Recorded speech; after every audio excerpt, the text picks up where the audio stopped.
Kajian Kitab.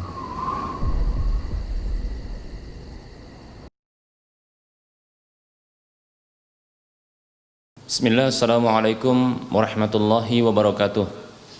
Innal hamdalillah nahmaduhu wa nasta'inuhu wa nastaghfiruh wa na'udzu billahi min shururi anfusina wa min sayyiati a'malina. Man yahdihillah fala mudhillalah wa man yudlilhu fala hadiyalah. Wa asyhadu an la ilaha illallah wahdahu la syarikalah wa asyhadu anna Muhammadan abduhu wa rasuluhu sallallahu alaihi wasallam. Qala Allah tabaraka wa ta'ala, ya ayyuhalladzina amanu taqullaha haqqa tuqatih wa la tamutunna illa wa antum muslimun. Ya ayyuhan nasu taqu rabbakumul ladzi khalaqakum min nafsin wahidah wa khalaqa minha zawjaha wa bassa minhuma rijalan katsiran wa nisaa'a wattaqullaha alladzi tasaaluna bihi wal arham innallaha kana 'alaikum raqiba. Ya ayyuhalladzina amanu taqullaha wa qulu qawlan sadida yuslih lakum a'malakum wa yaghfir lakum dhunubakum wa may yuti'allaha wa rasulahu faqad faza فوزا عظيما أما بعد فإن أصدق الحديث كتاب الله وخير الهدى هدى رسول الله صلى الله عليه وسلم وشر الأمور محدثاتها وكل محدثة بدعة وكل بدعة ضلالة وكل ضلالة في النار. Para muslim, para hamba Allah rahimani wa rahimakumullah, kembali kita bersyukur kepada Allah Subhanahu wa taala atas kebaikan dan kenikmatan yang Allah telah berikan kepada kita.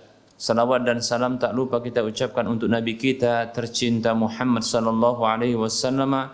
Semoga Allah Subhanahu wa taala mewafatkan kita di atas ketaatan kepada Rasul-Nya.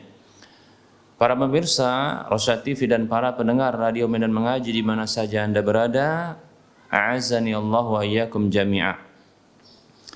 Kita masih membahas tentang hal-hal yang bisa mengurangi keimanan, mengurangi keislaman dan mengurangi tauhid seorang hamba. Dan kita akan membahas di antara hal-hal yang bisa mengurangi tersebut, ya, yang bisa mengurangi tauhid tersebut adalah asyirkul asghar, syirik kecil yang ia merupakan dosa besar. Ia merupakan dosa besar. Para muslim rahimani wa rahimakumullah, pada pertemuan yang lalu telah kita sebutkan di akhir pertemuan bahwa syirik asghar ini memiliki berbagai macam bentuknya. Ada di antara syirik asghar tersebut masuk ke dalam ibadah-ibadah hati. Begitu juga ada syirik asghar yang masuk ke dalam ibadah-ibadah fi'li, ya, ibadah-ibadah perbuatan anggota tubuh. Begitu juga ada syirik asghar yang masuk ke dalam ucapan. Atau dengan kata lain, ya, syirik asghar yang terkait dengan hati, syirik asghar yang terkait dengan perbuatan, dan syirik asghar yang terkait dengan ucapan. Insyaallah taala kita akan bahas ya satu persatu insyaallah taala beserta dengan contoh-contohnya. Baik para muslim rahimani rahimakumullah, yang pertama kita akan bahas adalah syirik asghar, syirik kecil yang menjangkiti ibadah-ibadah hati atau yang terkait dengan ibadah-ibadah hati, ya. Syirik asghar yang berlaku pada ibadah-ibadah hati. Baik, berikut ini contoh-contohnya. Yang pertama adalah riya. Riya. Ini ungkapan yang masyhur di kalangan kita.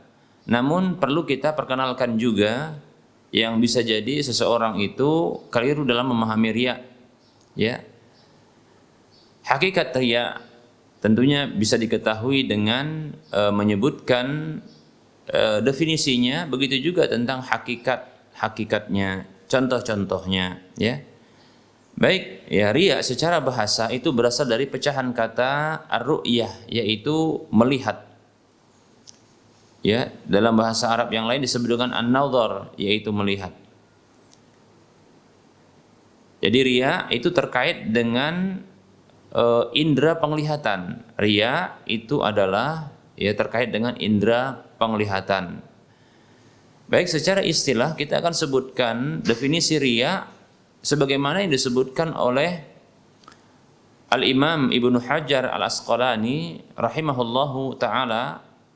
Beliau menyebutkan tentang definisi riya. Riya adalah izharul ibadati liqasdi ru'yatin nasi fayuhmada 'alaiha. Riya itu adalah menampakkan ibadah untuk tujuan dilihat manusia lalu dipuji karenanya. Baik para muslim rahimani wa rahimakumullah, inilah definisi riya. Semoga Allah Subhanahu wa taala menjauhkan kita dari segala bentuk kesyirikan, baik itu syirik besar maupun syirik kecil. Ya, termasuk diantaranya adalah riya ini. Amin ya rabbal alamin. Riya yaitu menampakkan ibadah, yaitu segala bentuk ibadah ditampakkan ya untuk tujuan dilihat oleh manusia lalu dipuji karenanya. Demikian para muslim rahimani wa rahimakumullah.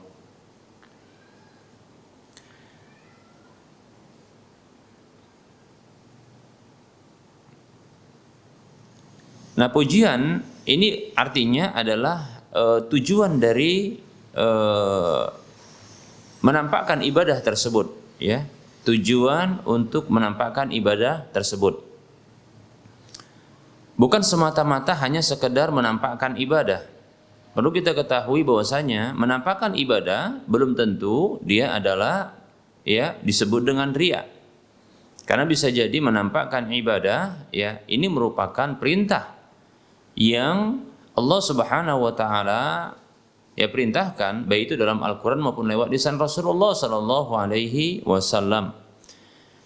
Contohnya ibadah yang wajib untuk ditampakkan adalah seperti sholat fardu berjamaah. Nah, tentunya ini adalah ya wajib untuk ditampakkan karena sholat berjamaah ini adalah bersama dengan orang lain, ya, yaitu sebuah ibadah, ya, sholat yang dilakukan dengan ya melakukan perkumpulan sebahagian orang yang tentunya ini akan dilihat oleh orang lain seperti itu.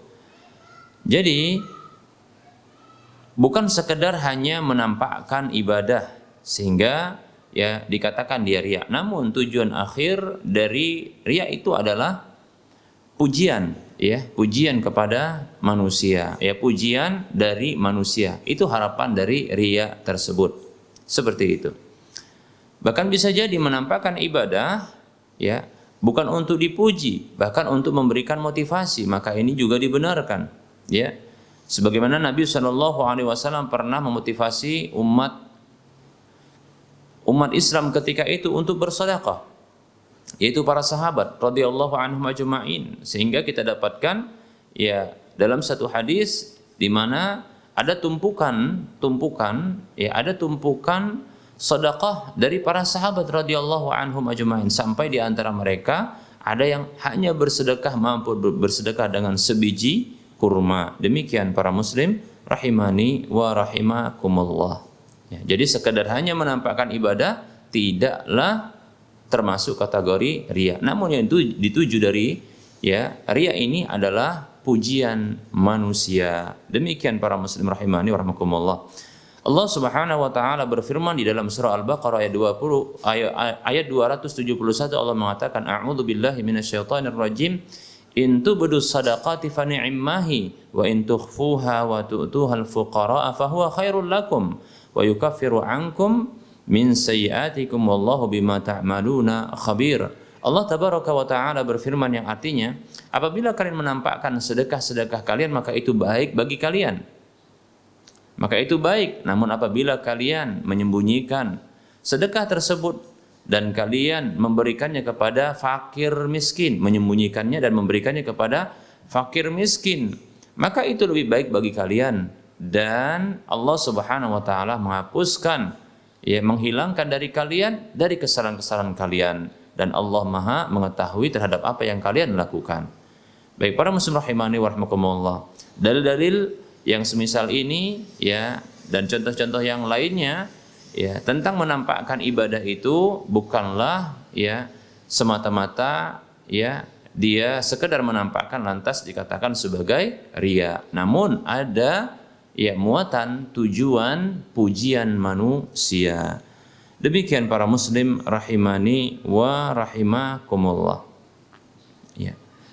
Nah, tentunya pujian ini apakah dia dikatakan sebagai seorang ahli ibadah ataukah dia dikatakan sebagai seorang yang baik, apakah dikatakan dia seorang yang saleh ya, atau dikatakan dia seorang yang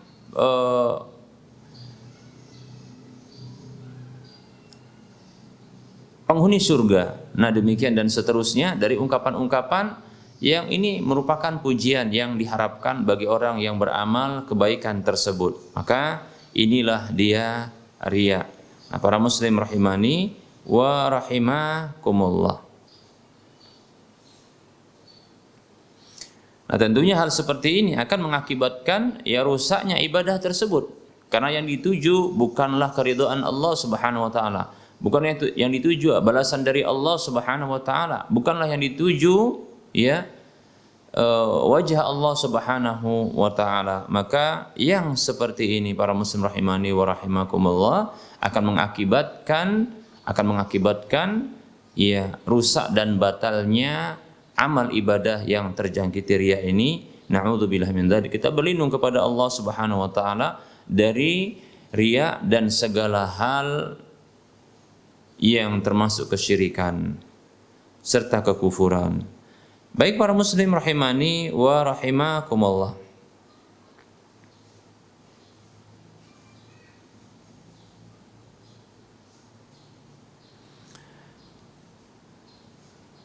Apabila seorang hamba melakukan sebuah ibadah yang dia bersamaan dengan melakukan ibadah tersebut ya, dia melakukan riya ya, dia ikhlas karena Allah Subhanahu wa taala, namun tergabung ya pada keikhlasan itu di awalnya ya, maka para muslim rahimani wa rahimakumullah di sini muncul ya riya. Baik, maka tentunya kita katakan yang seperti ini para muslim rahimani wa rahimakumullah ini bisa ya membatalkan amal tersebut.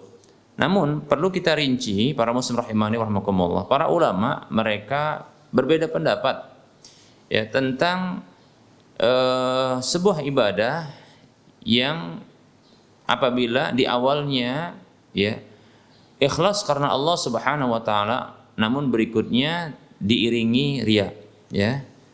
Baik para muslim rahimani wa rahimakumullah. Para ulama berbeda pendapat.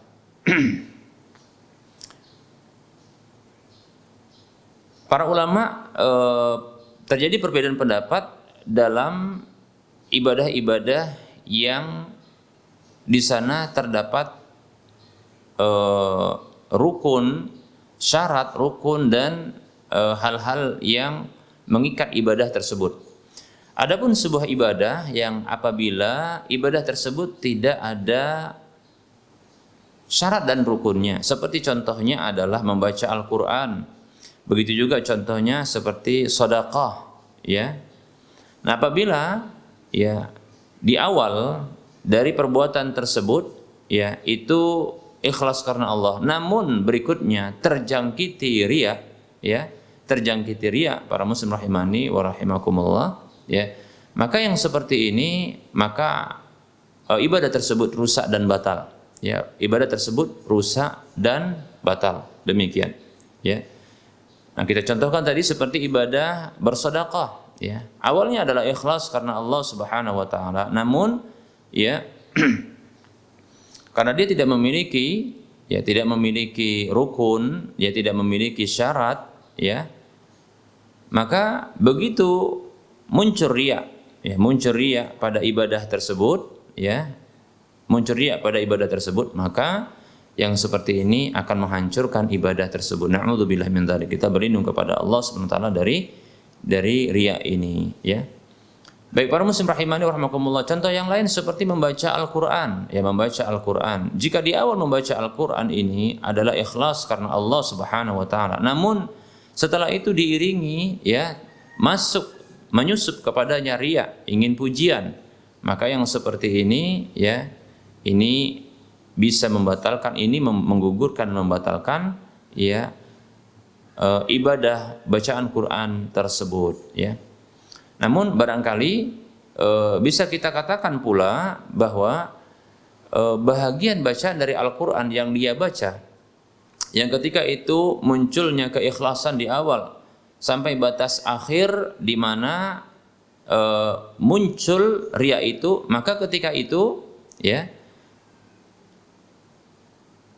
keikhlasan sampai batas akhir dari bacaan di mana munculnya riya itu, maka di sini diterima oleh Allah Subhanahu wa taala karena ikhlas. Namun bacaan berikutnya yang muncul riya pertama sekali sampai riya itu masih ya bersemayam dalam hati seseorang ketika membaca Al-Qur'an atau melakukan amalan-amalan yang sifatnya terpenggal-penggal seperti ini, atau kita katakan tidak memiliki rukun, tidak memiliki syarat, maka yang seperti ini ya tentunya sepakat para ulama ini membatalkan amal tersebut, ya merusak amal tersebut. Demikian para muslim rahimani wa rahimakumullah.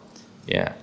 Berlaku sabda Nabi sallallahu alaihi wasallam, Allah Subhanahu wa taala berfirman, "Ana aghna syuraka'i 'anis syirki, man 'amila 'amalan asyraka fihi ma'i ghairi taraktuhu wa syirkahu." Hadis riwayat Muslim. Kata Nabi sallallahu alaihi wasallam, Allah Subhanahu wa taala berfirman, aku adalah zat yang tak butuh kepada sekutu, ya, kesyirikan. Siapa saja yang beramal dengan sebuah amalan yang ya melakukan kesyirikan ya kepada selainku bersamaku, maka aku tinggalkan ia bersama dengan kesyirikannya tersebut. Demikian hadis riwayat Muslim. Nah, ini dia para muslim rahimani wa rahimakumullah.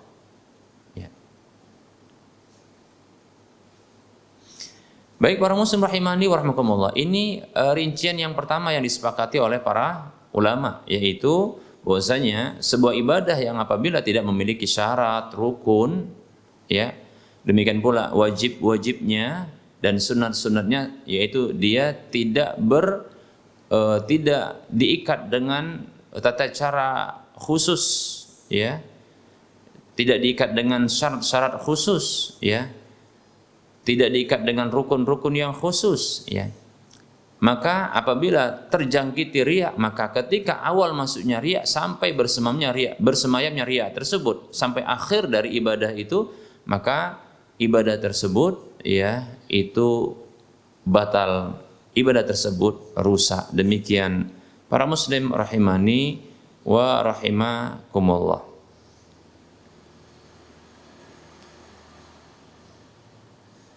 Nah, kemudian rincian yang kedua adalah amal-amal yang dia terjangkiti riya, ya.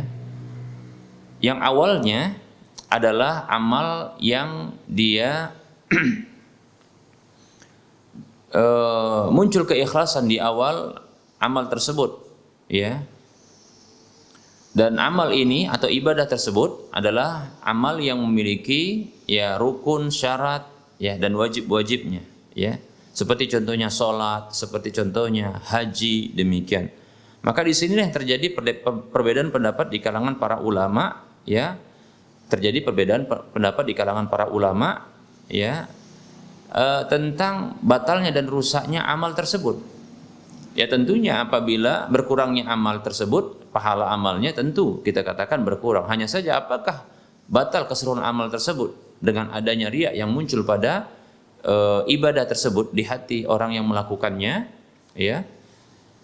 Ketika contohnya seseorang yang dia berangkat sholat ikhlas karena Allah Subhanahu wa taala, ya, mengharapkan wajah Allah Subhanahu wa taala, ya, dia berwudu dari rumahnya, kemudian dia mengharapkan pahala dari langkah-langkah yang dia langkahkan menuju masjid, demikian. Sampai pun barangkali dia mendapatkan, ya, takbiratul ihram bersama dengan imam, demikian, seperti itu, ya. Namun ternyata muncul riya di pertengahan sholatnya. Sementara ini adalah amal ibadah yang dia memiliki syarat dan rukun, ya, yang dia diikat awal sampai akhirnya, ya, seperti itu. Baik para muslim rahimani rahimakumullah. Nah, ini rincian yang kedua. Rincian yang pertama tadi kita katakan, ya, amal ibadah yang tidak memiliki syarat dan rukun, ya, yang itu bisa terpenggal-penggal, ya, seperti itu, yang bisa dihentikan, ya, kapanpun kita suka. Adapun sholat tidak, karena dia memiliki syarat dan rukun yang dimulai dari awal sampai nanti terakhir. Dimulai dengan takbiratul ihram, kemudian diakhiri dengan salam, demikian, ya.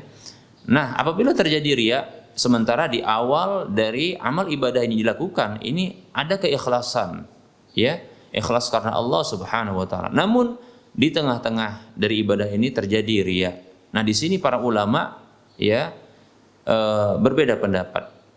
Ya, walaupun riya ini sampai akhir, ya, sampai akhir amal ibadah tersebut, seperti sholat tadi, demikian.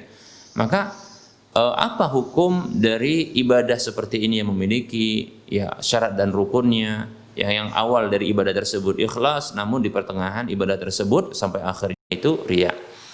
Baik, sebagian ulama berpendapat bahwasanya batal, ya, batal, ya, batal amal ini. Kenapa? Ya, secara umum, ya, Allah Subhanahu wa taala meninggalkan, ya, kesyirikan, ya, yang atau meninggalkan amal yang terjadi kesyirikan pada amal tersebut, demikian, ya, seperti hadis yang kita sebutkan riwayat Muslim tadi, hadis qudsi, demikian, ya.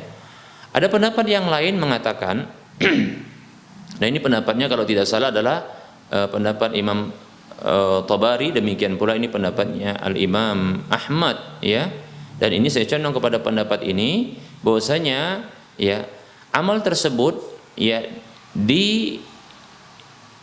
yang menjadi standarnya, yang dihitung, ya, yang menjadi standarnya adalah awalnya, bukan, ya, akhir, pertengahan atau akhirnya, namun awalnya, seperti itu. Jika awalnya memang ikhlas, ya, jika awalnya dia ikhlas, nah kemudian dia terjangkiti riya di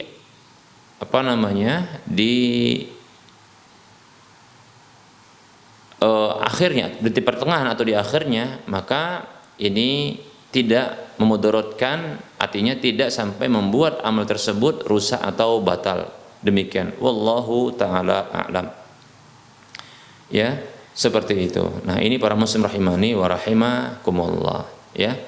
Kita katakan ini ada perbedaan pendapat ketika amal tersebut adalah amal yang dia memiliki syarat dan rukunnya.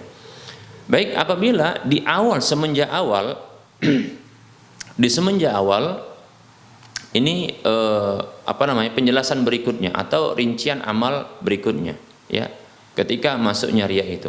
Jika semenjak awal riya itu muncul, atau semenjak awal ibadah tersebut telah muncul riya, semenjak awal, ya, semenjak awal muncul riya tersebut, ya, maka otomatis amal tersebut adalah amal yang tertolak, ya, amal yang tertolak. Jika dari awal sampai akhirnya, maka, ya, jika kondisi riya tersebut dari awal sampai akhirnya, maka ini membatalkan amal, ya, amal tersebut. Baik para muslim rahimani warahmatullah, bagaimana bila masuknya riya itu di awal, namun di pertengahan ini adalah ikhlas, ya. Baik para muslim rahimani warahmatullah, maka ini dirinci sebagaimana rincian yang kita sebutkan tadi, ya, yaitu dengan melihat ibadahnya. Bila ibadah tersebut adalah ibadah yang dia tidak memiliki syarat dan rukun, ya, seperti contohnya adalah membaca Al-Quran, seperti bersedekah, ya, demikian.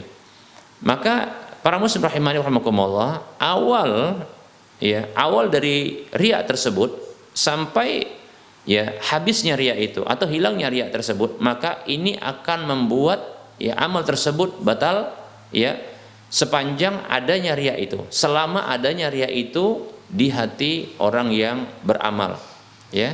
Seperti contohnya seseorang membaca Al-Quran, ya, membaca Al-Quran mulai dari dia surah Al-Fatihah sampai surah Al-Baqarah, ya, Di ayat yang ke-50 sampai ke ayat yang 50 ternyata ini riya. Ya, riya. Ya. Riya. Dari awal dia memang sudah riya, ya, ingin menampakkan sembari dia mengalun-alunkan mengalun-alunkan yang awalnya dia ingin menampakkan kepada orang sekitar bahwasanya jadi seorang yang membaca Al-Qur'an, demikian. Walaupun berikutnya ketika dia memperdengarkan suara yang merdu, maka di sini tidak disebut dengan riya lagi. Ya. Tidak disebut dengan riya lagi, tapi disebut dengan sum'ah karena dia ini terkait dengan ya indera pendengaran. Ya, orang tersebut dia telah melakukan sum'ah, ya, yaitu memperdengarkan amal ibadah yang dilakukannya. Namun tujuannya adalah sama, yaitu dipuji oleh manusia, demikian. Dan ini juga termasuk syirik kecil yang bisa menghilangkan amal tersebut. Baik. Kita contohkan seorang tersebut dari awalnya memang ingin menampakkan kepada orang sekitarnya bahwasanya dia ini adalah membaca Al-Qur'an. Ya, seorang yang ahli dalam membaca Al-Qur'an atau seseorang yang dia bisa membaca Al-Qur'an, ya, atau suka membaca Al-Qur'an. Maka dia ambil mushaf Qur'an lalu dia ya membaca ketika itu. Mulai dari surah Al-Fatihah sampai ayat yang ke-50 dari surah Al-Baqarah, ya. Ternyata riya itu masih bersemayam dalam dirinya. Namun di ayat ke-51 ternyata Allah berikan ya taufik kepada dia untuk ikhlas. Muncul keikhlasan ketika itu. Mungkin dikarenakan ketakutan, ya. Takutnya dia terhadap dosa riya tersebut, atau mungkin dia membaca melewati ayat-ayat di mana di sana ada balasan ya neraka bagi pelaku keburukan, kemaksiatan, ya, pembangkangan, kedurhakaan kepada Allah. Begitu juga ketika menyebutkan tentang surga, barangkali keikhlasannya muncul demikian, seperti itu. Maka tentunya di ayat di mana ketika dia membaca itu dengan keikhlasan sampai keikhlasan itu masih bersemayam di dalam dirinya, ya, di hatinya, maka ketika itu dia mendapatkan pahala. Nah, ini adalah pendapat yang adil tentunya, ya. Mengapa? Karena amal seperti ini adalah amal yang dia tidak diikat dengan syarat-syarat dan rukun-rukunnya, demikian. Berbeda halnya apabila amal tersebut adalah amal yang memiliki syarat dan rukun, yang bila di awal ibadah tersebut sudah riya. Contohnya seseorang ya yang dia ketika itu berangkat untuk sholat berjamaah, ya, dikarenakan memang ada calon mertuanya, ya, yang ketika itu ya berkunjung, ya, atau ketika itu dia ingin menampakkan bahwasanya dia ini adalah orang yang soleh, ya, dia ingin mendapatkan pujian nantinya sehingga bisa mudah nanti urusannya untuk melamar putrinya. Kita katakan demikian, ya. Lalu dia sholat ke masjid. Dari awal dia ingin riya, ya, dari awal memang dia ingin menampakkan amal ibadah sholatnya, ya, kemudian ingin mendapatkan pujian. Baik, namun di pertengahan ya dia ikhlas. Bagaimana seperti ini? Maka wallahu taala alam, ya, amal tersebut adalah amal yang rusak dan batal. Karena amal ini adalah amal yang memiliki ya yang diikat dengan syarat dan rukun yang semenjak awalnya ini telah riya, ya, tidak ikhlas karena Allah Subhanahu wa taala. Maka ini amal salat seperti ini atau ibadah-ibadah yang semisal dengan salat memiliki ya syarat dan rukun, yang diikat dengan syarat dan rukun dan di awalnya terjangkit riya, maka ini membatalkan ibadah tersebut. Wallahu taala a'lam. Seperti itu para muslim rahimani wa rahimakumullah. Baik, rincian berikutnya apabila riya ini para muslim rahimani wa rahimakumullah, ya, riya ini masuk ke dalam sebuah ibadah. Seseorang yang awalnya dia adalah ikhlas karena Allah Subhanahu wa taala, ya. Kemudian muncul riya. Setiap ada riya yang muncul pada dirinya, maka dia mencoba untuk apa? Untuk melakukan apa? Melakukan bentuk penentangan, ya. Riya itu muncul seperti bisikan-bisikan syaitan, ya, yang mengharapkan, yang mengiming-imingi dengan pujian, ya, lakukan ini dan lakukan itu, ya. Syaitan ya memunculkan ke dalam dirinya ya harapan-harapan pujian atas amal yang dilakukannya, ya. Seperti dia munculkan di sekitar orang yang beribadah,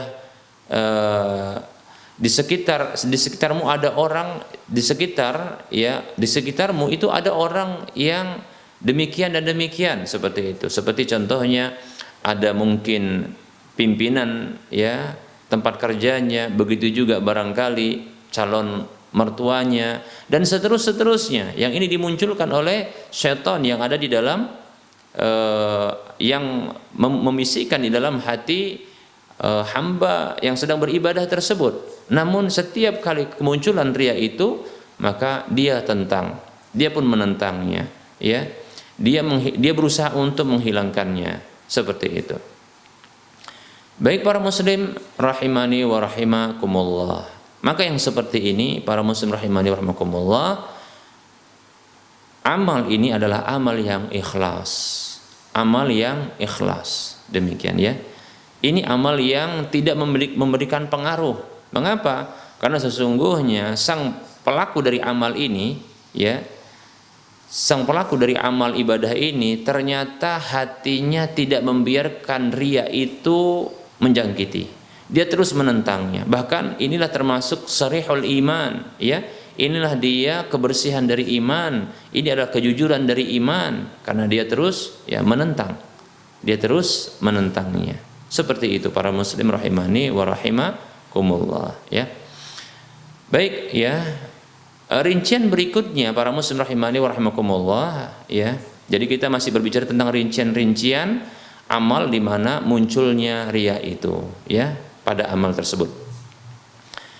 Baik para muslim rahimani wa rahimakumullah, rincian berikutnya adalah seorang yang dia beramal ibadah ya ikhlas karena Allah Subhanahu wa taala dari awal sampai akhirnya.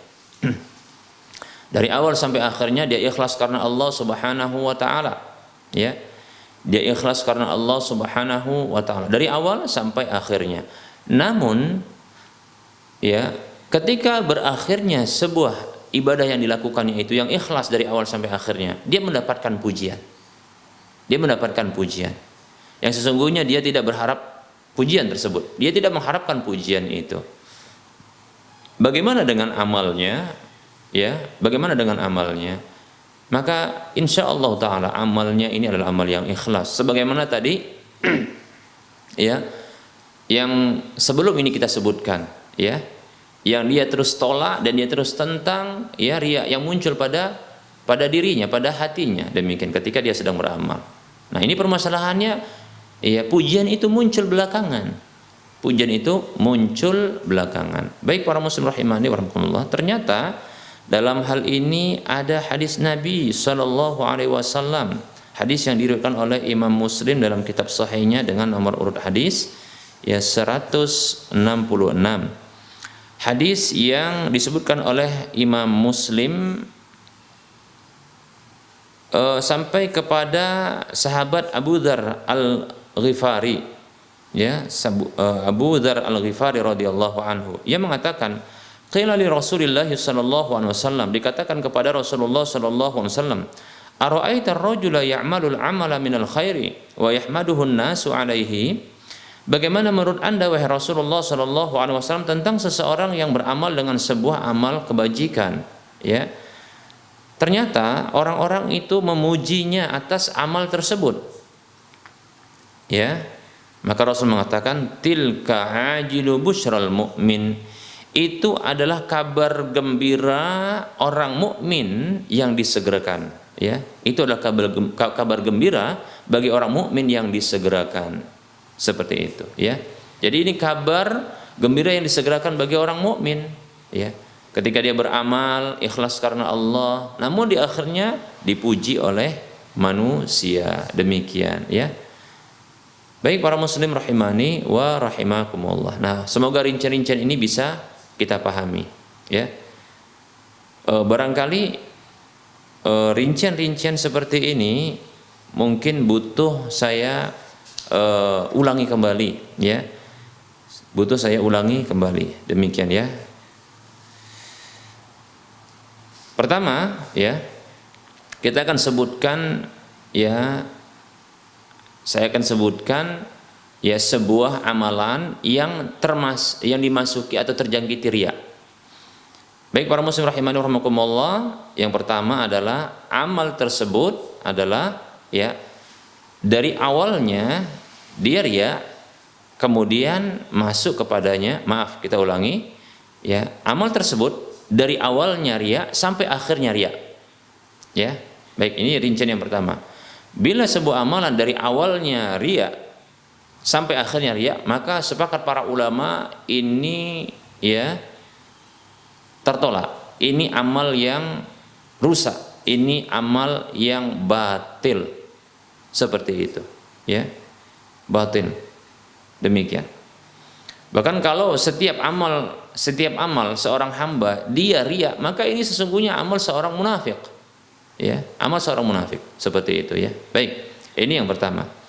Kemudian ya, yang kedua adalah bila amal tersebut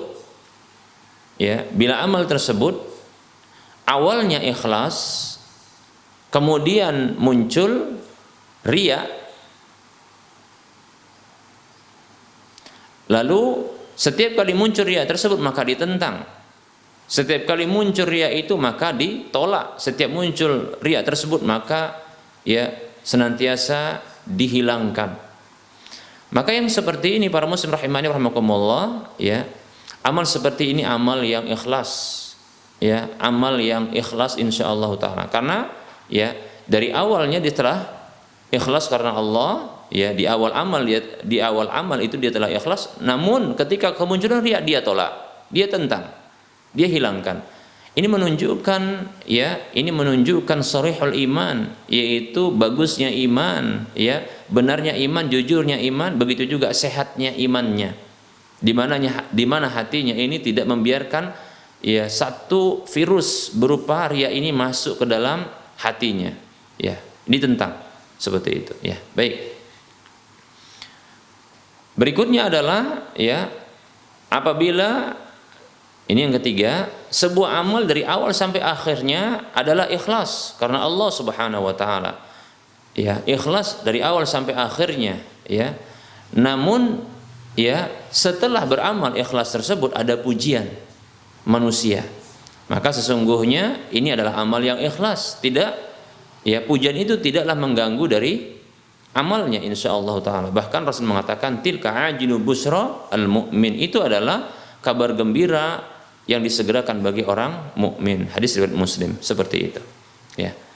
Baik, berikutnya yang keempat adalah apabila amal tersebut ya dari awalnya ikhlas, namun di pertengahannya sampai akhirnya ada riya, maka para muslim rahimani rahimakumullah, di sini ya butuh ada rincian. Rincian yang pertama adalah bila amal tersebut adalah amal yang tidak memiliki atau tidak diikat dengan syarat dan rukun, ya, syarat dan rukun, tidak diikat dengan syarat dan rukun, seperti membaca Quran, kemudian begitu juga bersedekah.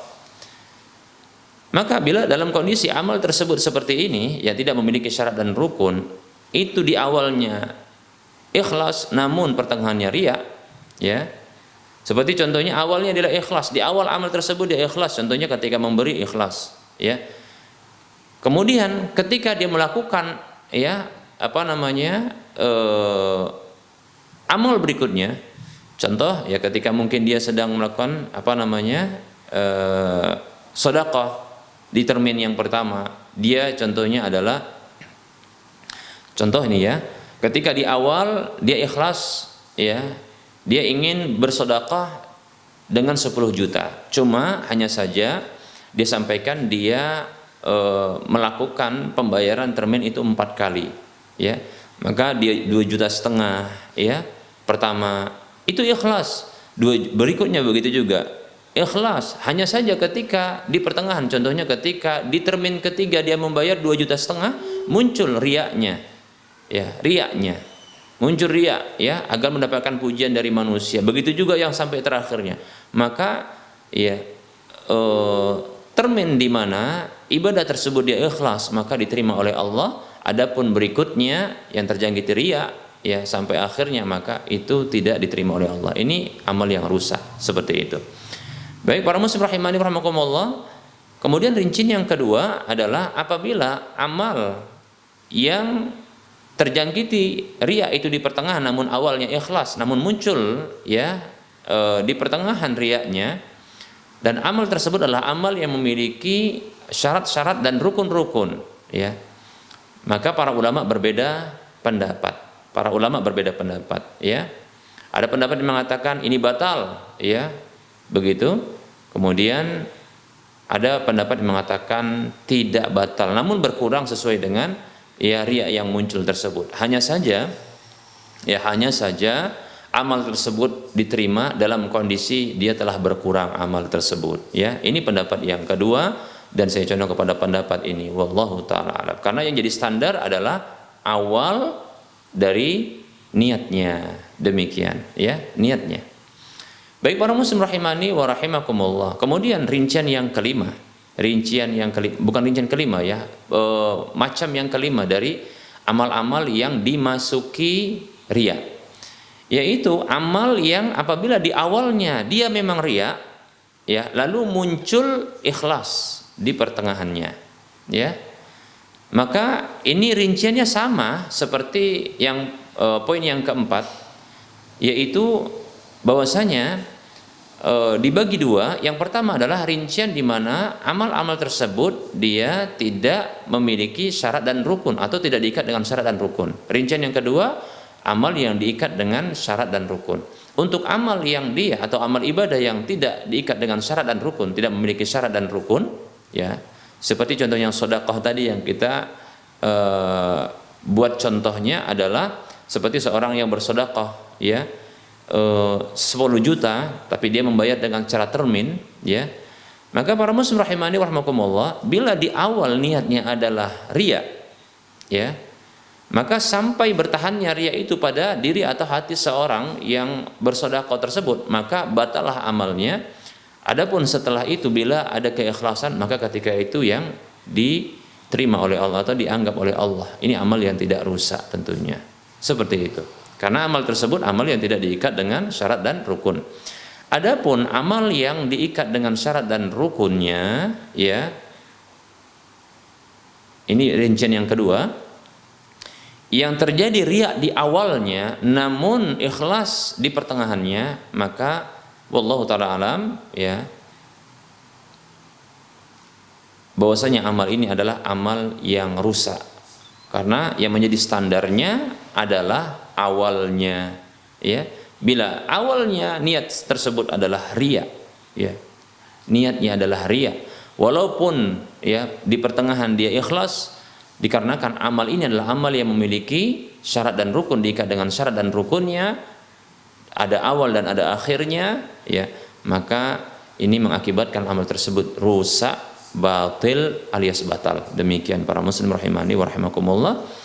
Dan insyaallah taala ya kita akan jelaskan lebih dalam lagi pada waktu pertemuan mendatang insyaallah taala. Jadi pembahasan tentang riya ini belum berakhir.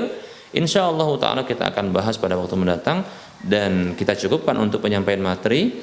Kita masuki sesi soal jawab.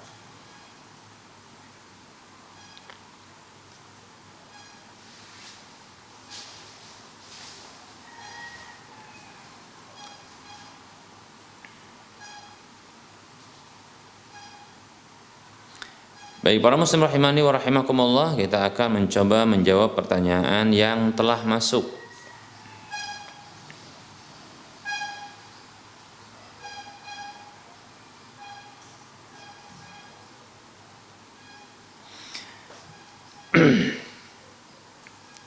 Ada pertanyaan, bismillah. Assalamualaikum warahmatullahi wabarakatuh. Semoga Allah menjaga Ustadz selalu beserta keluarga. Amin wa antum kadzalik. Ada titipan pertanyaan dari teman. Kita puasa sunnah Senin dan baru tahu di pagi harinya bertepatan dengan puasa Ayyamul Bid. Apakah masih boleh digabungkan niatnya agar besok bisa lanjut puasa Ayyamul Bid, ya, tanggal 14, 15 ya dari bulan Hijriah tersebut ya. Waalaikumsalam warahmatullahi wabarakatuh.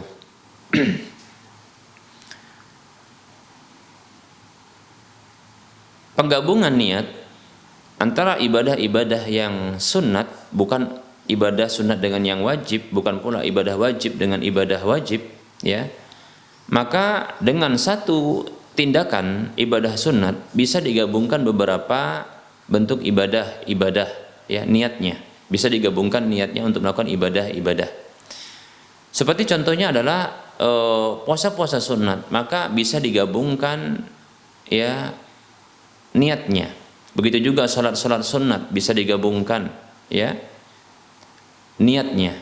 Walaupun kita katakan dengan pelaksanaan satu tindakan ibadah, namun ya dimasukkan beberapa niatnya. Seperti itu. Contohnya adalah ya untuk salat sunat ya, seperti seseorang yang ketika dia berwudu, lalu ternyata ketika itu dia ingin melakukan sholat duha. Dikarenakan dia ingin meringkas waktunya, ya, karena ada keperluan yang ingin dikerjakan setelah itu, maka boleh baginya untuk menggabungkan dengan 2 rakaat sholat yang dilakukan itu dengan 2 niat, ya, yaitu niat sholat sunat wudu sekaligus sholat duha, ya.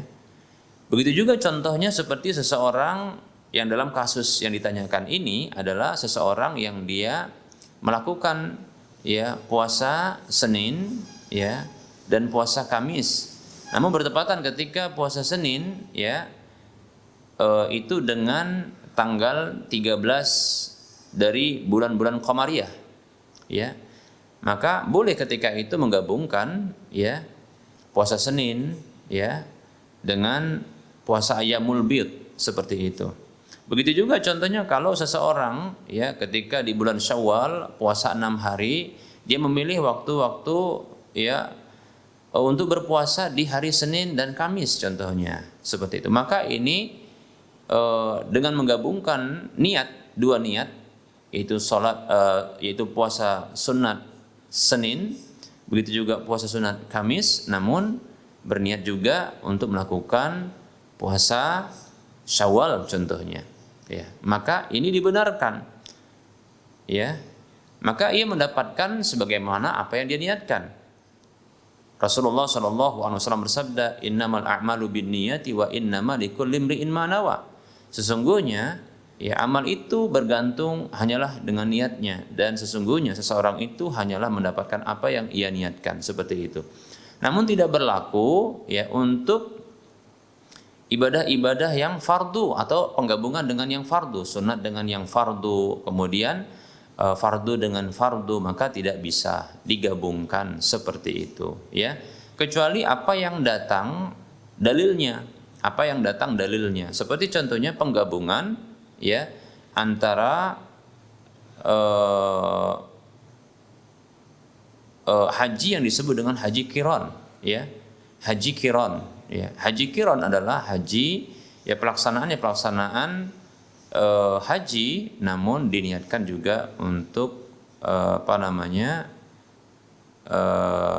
umrohnya seperti itu. Wallahu taala alam. Ya, namun ini dibutuhkan dalilnya karena hukum asal satu fardu, satu kewajiban itu dilakukan ya secara terpisah dan menyendiri ya sesuai dengan waktunya, sesuai dengan ya syarat dan rukunnya. Demikian ya.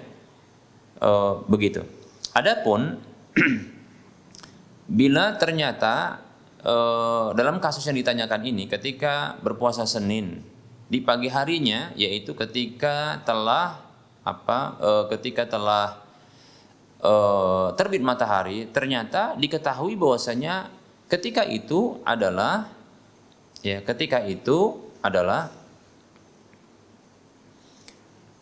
tanggal 13. Jadi berniatnya ini ketika telah terbitnya matahari. Bagaimana yang seperti ini? Maka menurut pendapat yang tepat, wallahu taala a'lam ya, untuk ibadah sunat atau puasa sunat itu boleh untuk memunculkan niat, ya memunculkan niat walaupun telah terbit matahari, ya di pagi hari dengan syarat belum ada makan atau minum seperti itu, ya. Seperti Nabi SAW pernah, ya beliau ini pulang dari salat subuh, ya pulang dari salat subuh, ya yang jelas pulang dari masjid menuju rumah ya salah seorang dari istri beliau, yaitu istri mana beliau itu ya menggilir istri beliau tersebut. Beliau bertanya, apakah ada makanan? Maka dikatakan kepada istri tersebut tidak ada makanan. Maka Rasul mengatakan, kalau begitu aku puasa. Padahal ketika itu sudah terbit matahari. Demikian. Ya. Jadi Rasulullah ya memunculkan niat itu ketika di pagi hari itu. Namun beliau belum ada makan sebelumnya atau belum ada minum sebelumnya. Seperti itu. Ya.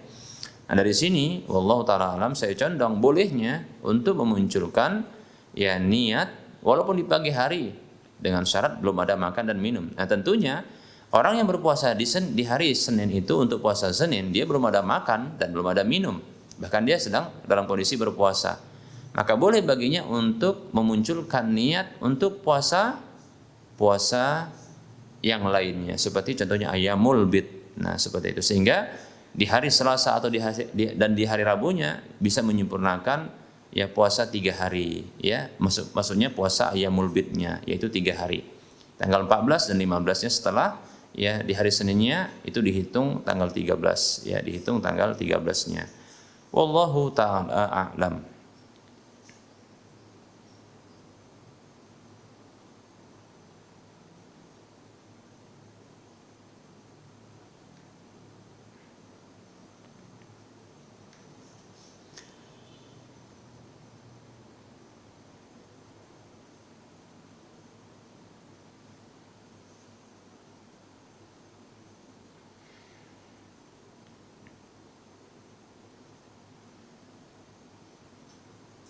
Ada pertanyaan, Assalamualaikum warahmatullahi wabarakatuh. Izin bertanya Ustaz, apakah ada dalilnya membaca doa sebelum adzan? Terima kasih. Waalaikumsalam warahmatullahi wabarakatuh. Saya belum pernah mendapatkan satu dalil pun baik Al-Quran maupun hadis Nabi SAW yang menetapkan adanya bacaan doa sebelum adzan, ya. Lebih-lebih ternyata Nabi kita Muhammad SAW bersabda, "Man ahdasa fi amrina hadza ma laysa minhu fahuwa raddun." Rawahul Bukhari wa Muslim. Wa fi riwayatin Muslim, "Man amila amalan laysa alaihi amruna fahuwa raddun." Nabi kita Muhammad SAW bersabda, siapa saja yang mereka-reka, mengarang-arang, mengkreasikan dalam urusan agama kami ini sesuatu yang bukan darinya, maka tertolak. Hadis riwayat Bukhari Muslim. Dalam riwayat Muslim disebutkan, siapa saja yang beramal dengan sebuah amalan yang tidak ada perintah kami padanya, maka tertolak.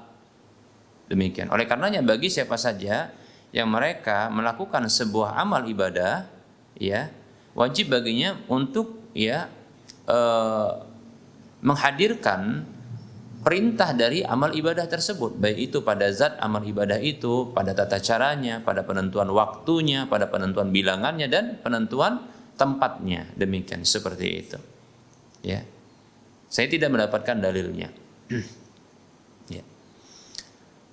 Adapun ya membaca bismillah dalam setiap atau hendak memulai sebuah kegiatan yang baik, maka di sini terjadi perbedaan pendapat di kalangan para ulama. Setahu saya ada perbedaan pendapat di kalangan para ulama, ya.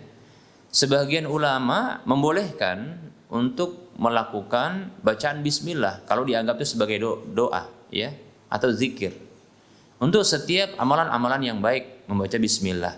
Dikarenakan banyak dalil, ya, itu menyebutkan tentang bacaan bismillah di setiap amal-amal yang baik, ya. Walaupun tidak mesti semua, ya, demikian. Sehingga ada sebagian ulama yang mereka mengeneralisir, yaitu memberikan bentuk keumuman bahwasanya amal-amal yang baik, ya, memberikan kesimpulan bahwasanya amal-amal yang baik itu boleh dimulai, dianjurkan untuk dimulai membaca bismillah padanya.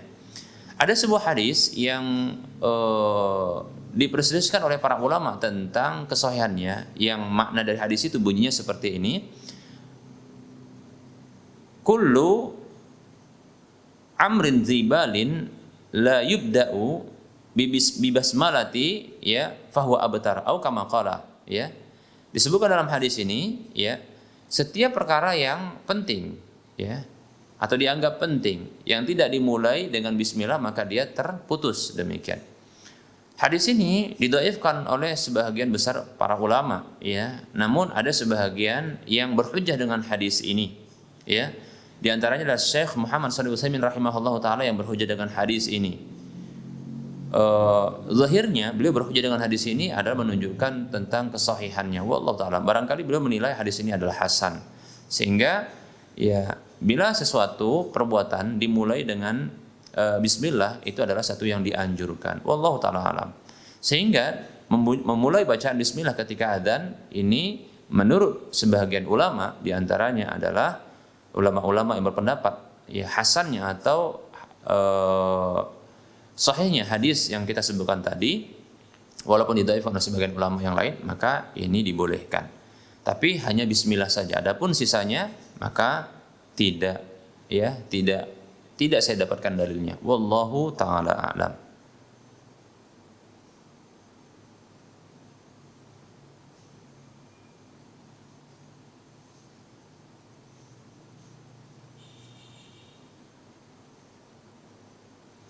Baik, pertanyaan berikutnya para muslim rahimani wa rahimakumullah.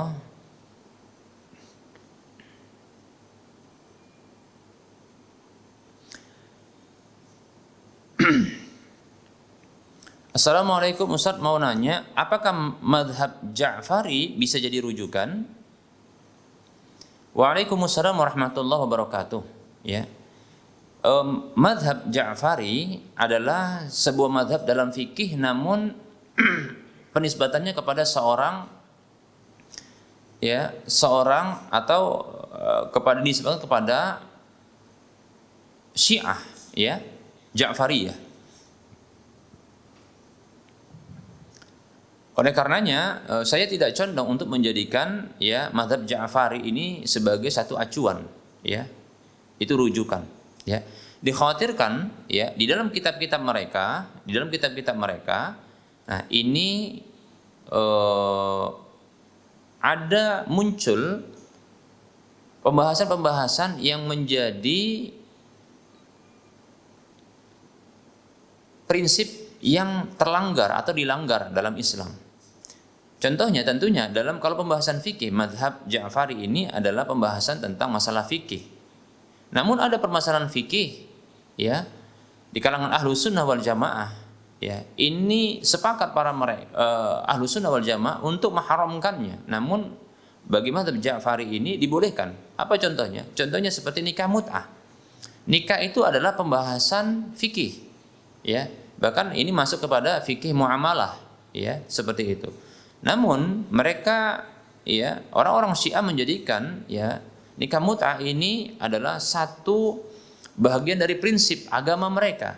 Bahkan ya ada keyakinan ya yang disebutkan oleh imam-imam mereka ya yang dinisbatkan periwayatannya kepada Rasulullah dan para sahabat, yang tentunya adalah palsu, demikian, ya. Dan mereka menjadikan nikah mut'ah ini adalah bagian prinsip dari ya ajaran agama mereka. Oleh karenanya saya tidak condong untuk ya memasukkan madhab Ja'fari yang notabene-nya adalah ya madhab dalam Syiah walaupun dalam masalah fikih. Ya, karena kita tidak tahu bahwasanya ya ada hal-hal yang sifatnya prinsipil yang ini merupakan sesuatu yang berbeda secara prinsip dengan akidah ahlu sunnah wal jamaah. Di antaranya tadi nikah mut'ah atau hal-hal yang lain yang barangkali disisipkan oleh ya penulis ya kitab-kitab ya fikih madhab Ja'fari ini di dalamnya yang merupakan prinsip ya akidah atau keyakinan mereka. Ya seperti itu. Maka sebagai bentuk saddun dzari'ah, ya sebagai bentuk menutup sarana ya kepada ya penyimpangan dan kesesatan, maka ya tidak menjadikan mazhab Ja'fari sebagai rujukan dan acuan di dalam pembahasan fikih. Mengapa kita katakan Ahlus Sunnah wal Jamaah, ulama-ulama ini banyak sekali. Ulama-ulama sudah banyak sekali. Ulama-ulama kita dari berbagai mazhab yang mereka Ahlus Sunnah wal Jamaah, ya, baik itu dalam mazhab ya Hanafi, ya, begitu juga mazhab yang masyhur di dunia ini, yaitu mazhab Hanafi, mazhab Maliki, mazhab Syafi'i, mazhab Hambali, mazhab Sauri, Auza'i, ya, bahkan mungkin Zahiri, ya. Maka ini boleh, silakan, ini banyak sekali, silakan ya kembali kepada ya kitab-kitab ya para ulama ini, ya. Jangan kepada ya satu madhab yang notabene kelompok mereka ini kelompok yang disesatkan oleh para ulama, bahkan ada sebagian ulama yang mengkafirkannya, ya. Wallahu taala a'lam.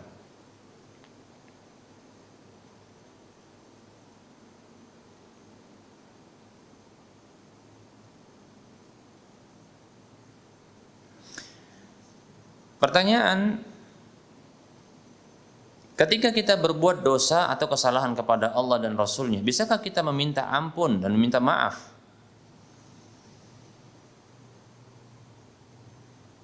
Tentu, ya. Bahkan Allah Subhanahu wa taala membuka pintu taubat, pintu kemaafan, ya, untuk hambanya sampai hari kiamat, demikian. Sampai hari kiamat, ya. Ya. Kata Nabi sallallahu alaihi wasallam, ya, la tanqati'u al-hijratu hatta tanqati'u taubatu, hatta tanqati'a taubatu. Tidak akan terputus hijrah tersebut sampai terputusnya taubat itu.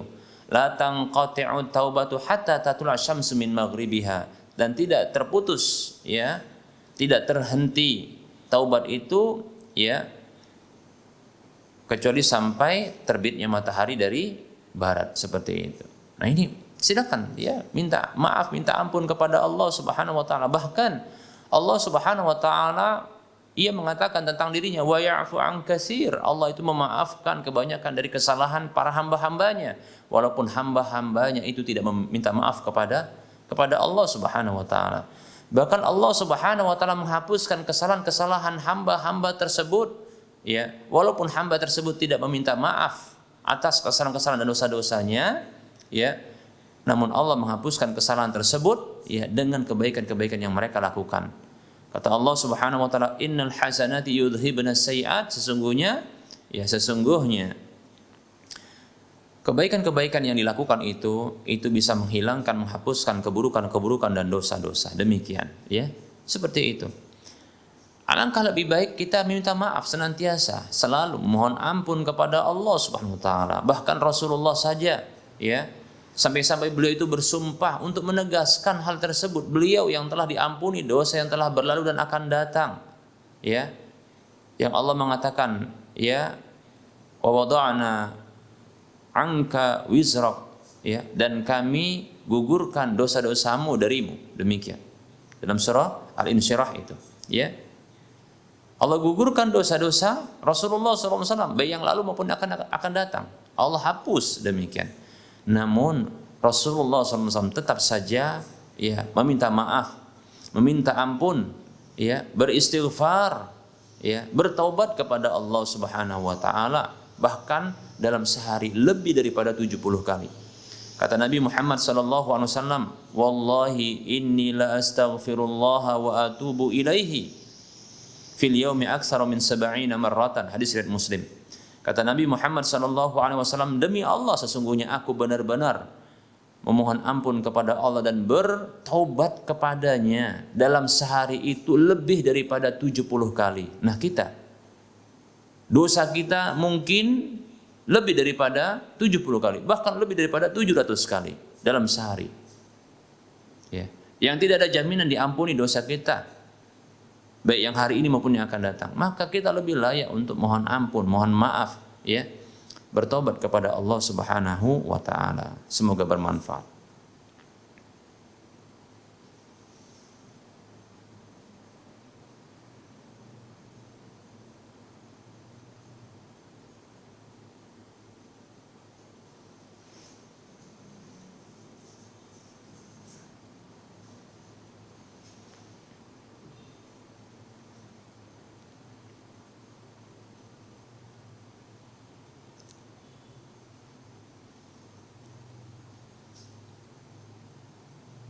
Ada pertanyaan, Bismillah, ini sudah mau sholat zuhur, Ustaz.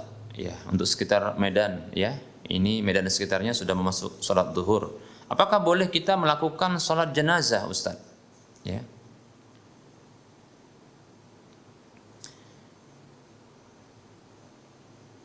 Baik, ada hadis ya dari Uqbah bin Amir kalau tidak salah hadis ya Rasulullah mengatakan sallallahu alaihi wasallam, Uqbah bin Amir radhiyallahu mengatakan ya, salatu sa'atin nahana an-nabiy sallallahu alaihi wasallam an nusalliya fihinna aw naqbura mautana atau kama qala radhiyallahu anhu. Ya, Uqbah bin Amir radhiyallahu mengatakan, kalau tidak salah beliau ini Uqbah bin Amir mengatakan ya, atau sahabat yang lain ya. Sahabat ini mengatakan radhiyallahu anhu, ada 3 waktu yang Nabi SAW melarang kami untuk sholat di waktu tersebut dan menguburkan jenazah di antara kami. Yang pertama adalah ketika matahari ya terbit sampai meninggi. Kemudian yang kedua ketika matahari berada di tengah-tengah di atas kepala. Ya, kemudian yang ketiga adalah ketika matahari terbenam. Demikian, terbenam. Nah, saat ini tentunya ketika itu matahari ya itu berada di tengah di atas kepala kita ya. Kemudian nanti ketika tergelincir sedikit maka itu masuk waktu salat zuhur. Nah, itu dilarang kita untuk melakukan salat, termasuk di antaranya adalah salat jenazah. Wallahu taala a'lam.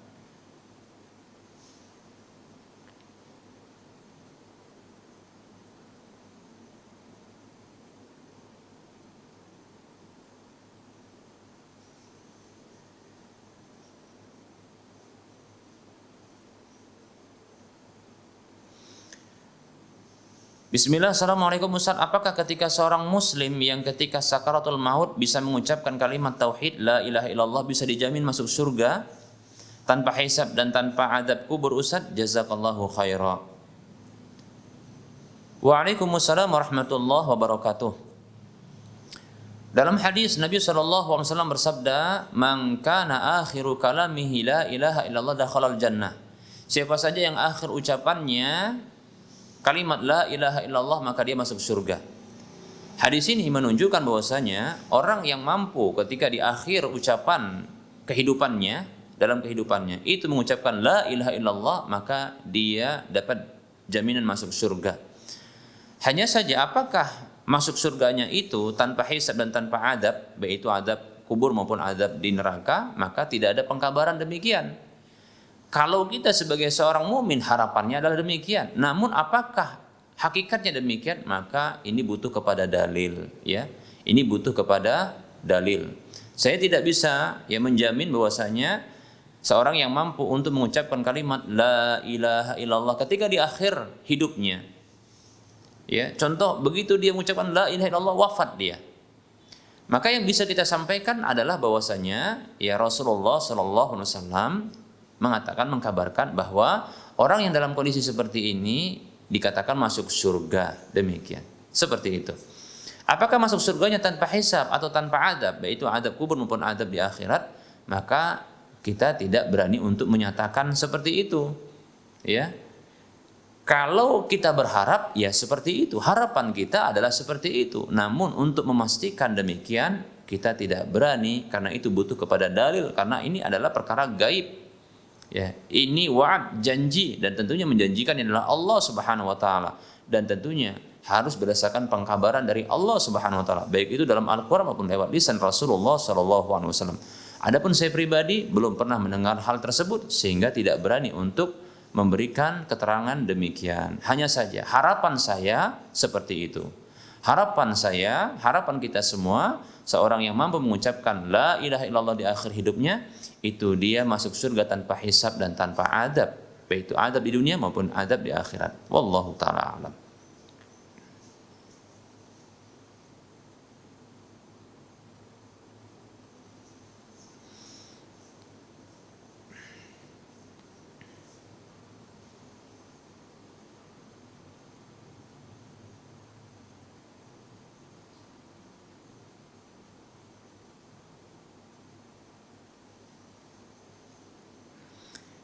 Baik, ada pertanyaan berikutnya.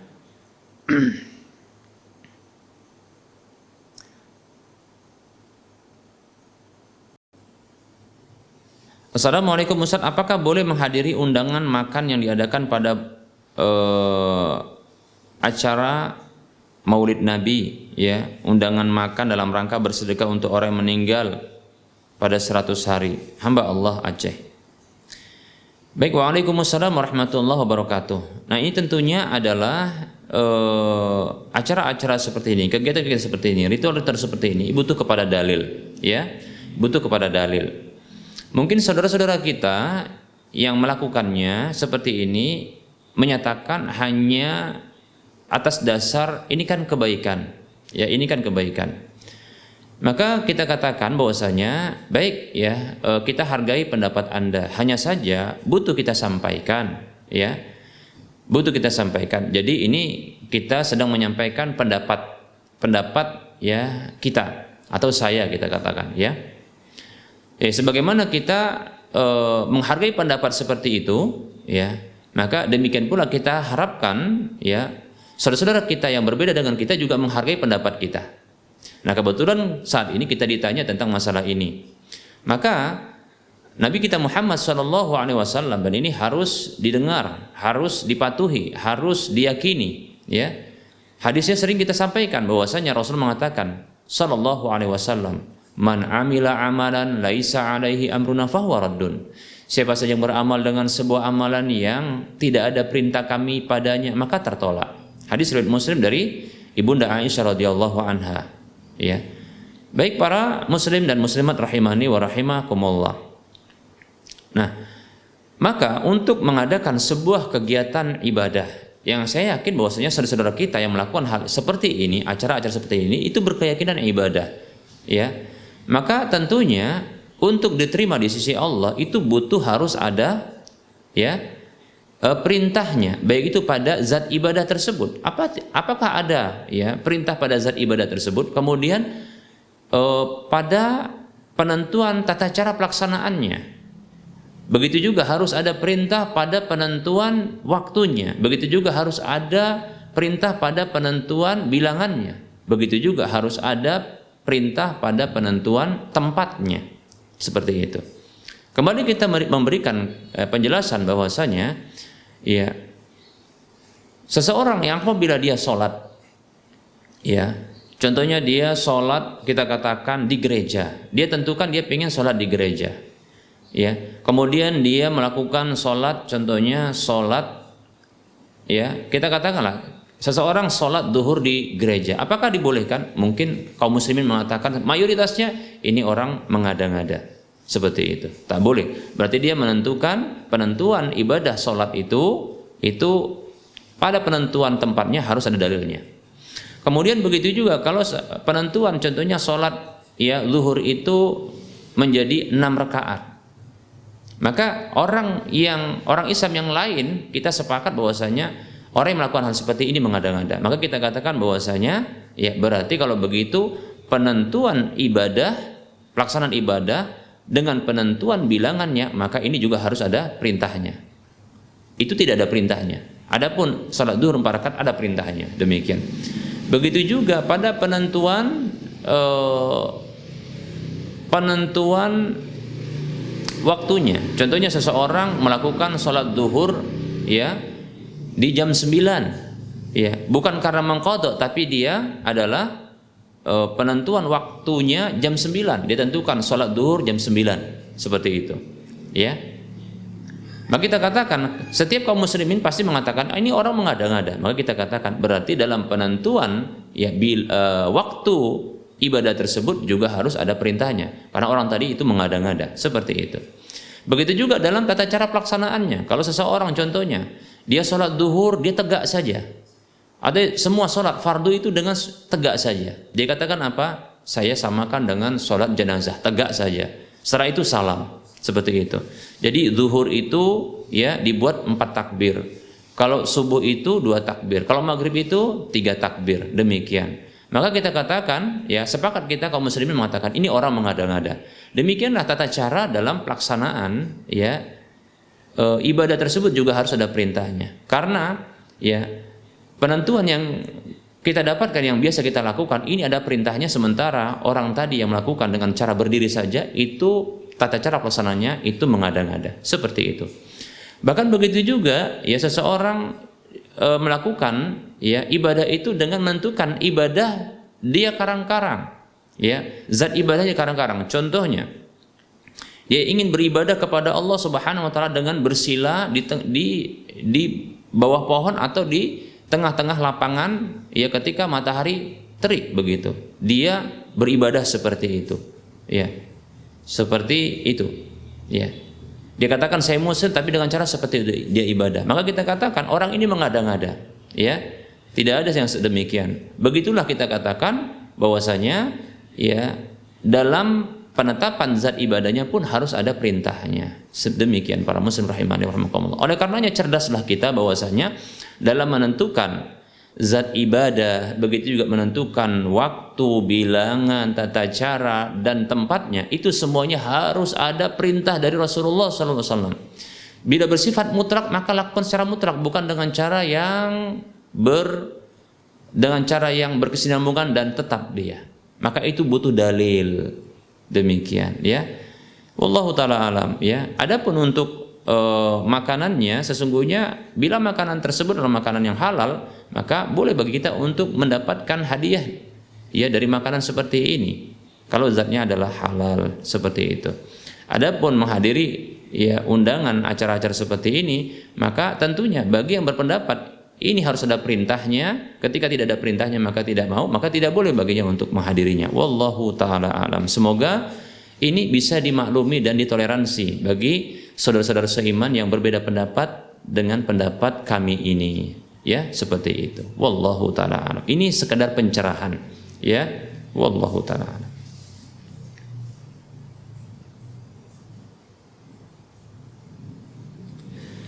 Assalamualaikum Ustadz, ini Pak Samsul dari Lampung mau tanya, apakah zikir setelah sholat Jumat sama dengan zikir setelah sholat fardu? Mohon penjelasannya Ustadz. Jazakallahu khaira. Waalaikumsalam warahmatullahi wabarakatuh. Ya, Pak Samsul dari Lampung, semoga Allah memberkahi dan memberikan kebaikan selalu kepada Bapak dan keluarga. Amin. Ya, saya condong sama Pak. Ya, zikir setelah sholat duhur dengan sholat Jumat. Mengapa? Karena sholat Jumat adalah pengganti dari salat duhur di hari Jumat, seperti itu ya. Wallahu taala a'lam. Jadi sama ya. Wallahu taala a'lam. Jazakallahu khaira wa anta fajazakallahu khaira.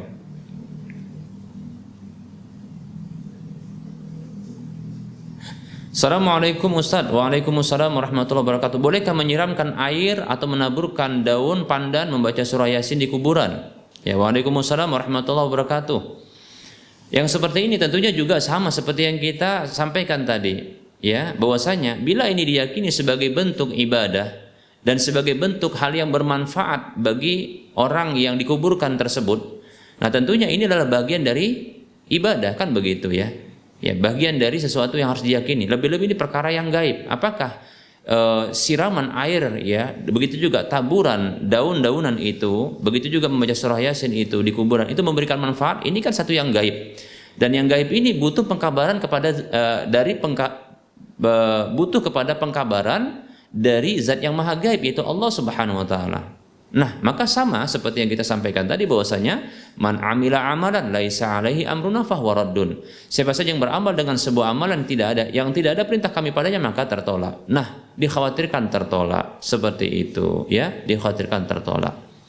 Maka bagaimana yang harus kita lakukan ketika kita berkunjung ke atau berziarah kubur? Maka kita doakan saja, kita doakan ya. Kita memakai adab ketika masuk kuburan, kita mengucapkan salam, kita melepaskan sandal, demikian.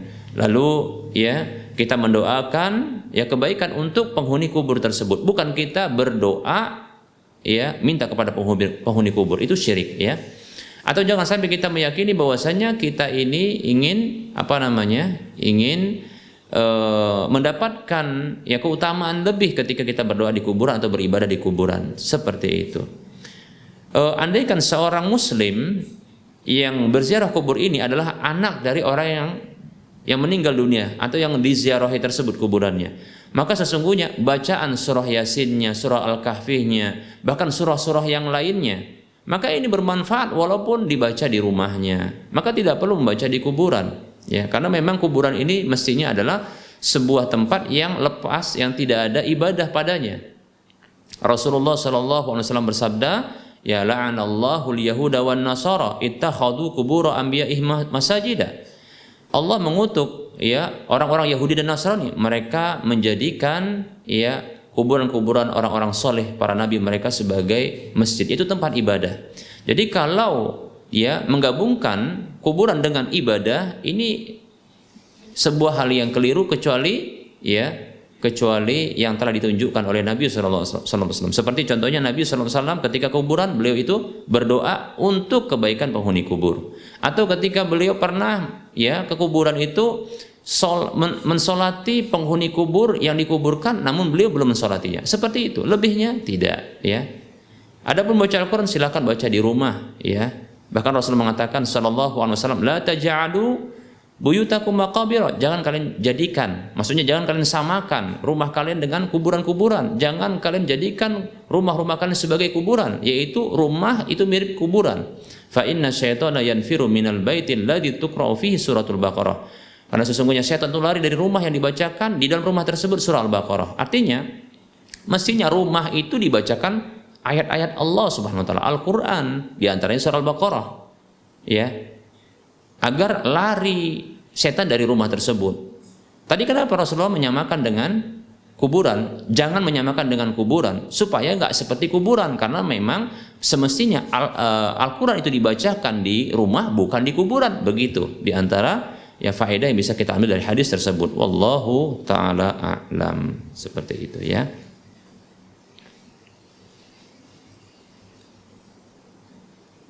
Assalamualaikum Pak Ustadz, saya mau tanya, seandainya kita sholat tidak membaca surat Al-Fatihah, apa dibenarkan sholat itu atau tidak? Mohon penjelasan Pak Ustadz. Kita katakan bahwasanya ya untuk sholat, untuk imam atau orang yang sholat sendirian, maka termasuk rukun dalam sholat adalah membaca surah Al-Fatihah. Kata Nabi SAW, la salata liman lam yaqra bi fatihatil kitab. Tidak ada sholat bagi orang yang tidak membaca Al-Fatihah. Demikian ya. Hanya saja pada makmum, bagi makmum di mana imam itu sholat dengan keras bacaannya, seperti contohnya sholat maghrib, isya, subuh atau sholat Jumat, maka untuk makmum apakah wajib untuk baca Al-Fatihah? Maka terjadi perbedaan pendapat di kalangan para ulama. Ada yang mengatakan wajib, ada yang mengatakan tidak. Pendapat yang tepat adalah wajib, seperti itu. Adapun kalau dalam sholat-sholat sirriyah seperti zuhur dan asar, maka ya tetap wajib bagi makmum untuk membaca Al-Fatihah. Demikian, kita cukupkan karena telah masuk waktu sholat duhur untuk wilayah Medan dan sekitarnya. Mohon maaf atas segala kekurangan dan kesalahan. Kepada Allah saya mohon ampun. Ya, kepada para pemirsa dan para pendengar sekalian saya mohon maaf. Wassallallahu ala Muhammad wa ala alihi wa washabihi ajma'in. Subhanakallahumma wa bihamdika asyhadu an la ilaha illa anta astaghfiruka wa atubu ilaika walhamdulillahi rabbil alamin. Wassalamualaikum warahmatullahi wabarakatuh.